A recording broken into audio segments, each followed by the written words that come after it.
ತುಂಬ ದಿನದಿಂದ 4 ಗಂಟೆಗೆ ಎದ್ದೇಳಬೇಕು ಅಂದ್ಕೊತಿದ್ದೆ. ಸೊ ಫೈನಲಿ ಇವತ್ತು ಎದ್ದೆ. ಇವತ್ತು ಶುಕ್ರವಾರ ಆಗಿರೋದ್ರಿಂದ ಎಲ್ಲ ಕೆಲಸನೂ ಬೇಗ ಬೇಗ ಮುಗಿಸ್ಕೊಂಡು ಸೊ ಪೂಜೆ ಮಾಡೋದಕ್ಕೆ ಏನು ಬೇಕು ಎಲ್ಲ ರೆಡಿ ಮಾಡಿಕೊಂಡೆ. ಸೊ ಪೂಜೆ ಮುಗಿಸಿದಾದ್ಮೇಲೆ ನಾಳೆ ನಾನು ನನ್ನ ಇಂಟರ್ನಲ್ಸ್ ಏನು ಬುಕ್ಸನ್ನು ಬರೆದಿದ್ದೆ ಅದನ್ನು ಸಬ್ಮಿಟ್ ಮಾಡೋದಿತ್ತು, ಬೆಂಗಳೂರಿಗೆ ಹೋಗಬೇಕಿತ್ತು. ಸೊ ಹಂಗಾಗಿ ಅದನ್ನು ಏನು ಇನ್ಕಂಪ್ಲೀಟ್ ಇತ್ತು ಎಲ್ಲ ಕಂಪ್ಲೀಟ್ ಮಾಡಿಕೊಂಡೆ, ಪ್ಯಾಕ್ ಮಾಡಿಕೊಂಡೆ.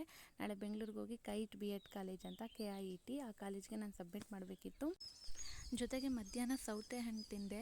ಸೌತೆ ಹಣ್ಣು, ಕಲ್ಲಂಗಡಿ ಹಣ್ಣು ಈ ಬೇಸಿಗೆ ಕಾಲದಲ್ಲಿ ಒಳ್ಳೆಯದು ಅಂತ ಜಾಸ್ತಿ ತರಿಸ್ತಿದ್ದೀನಿ ಮನೆಗೆ. ಹಾಗೆ ಊಟ ಮಾಡಬೇಕಾದ್ರೂ ಅಷ್ಟೇ ಮಜ್ಜಿಗೆ ಜಾಸ್ತಿ ಯೂಸ್ ಮಾಡಿದ್ರೆ ಈ ಬೇಸಿಗೆ ಕಾಲದಲ್ಲಿ ಒಳ್ಳೇದು ಅಂದ್ಕೊತೀನಿ.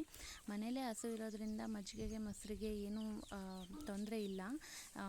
ಇನ್ನೇನು ಬೇಸಿಗೆ ಕಾಲ ಬಂತು ಅಂತಲೇ ಹಸುನ ತೊಗೊಂಬಂದಿದ್ವಿ. ಹಾಗೆ ಸಂಜೆ ಹಲಸಿನಣ್ಣು ತಿಂದು ಇನ್ನೇನು ಇವತ್ತು ಮಳೆ ಬರೋ ಆಗಿತ್ತು, ಕರೆಂಟ್ ಬೇರೆ ಕೊಡಲ್ಲ ಅಂತ ಗೊತ್ತಿತ್ತು, ಅದಕ್ಕೆ ಪಲಾವ್ಗೆ ಬೇಗ ರೆಡಿ ಮಾಡಿ ಇಟ್ಕೊಂಡೆ.